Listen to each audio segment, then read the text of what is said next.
Hello everyone. Today we will talk about how to fix or how to solve the problem of Klook. You will click on settings. Here you will click on apps, default apps, app settings. Then you will search about the application of Klook and you will enter. Here in this page of app info, you will click on first stop and you will click OK.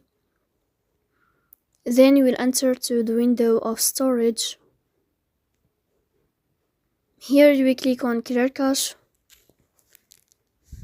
Then you will turn on your airplane mode and you will turn off your airplane mode again if it off storage. Here you will click on clear cache. Then you will turn on your airplane mode and you will turn off your airplane mode again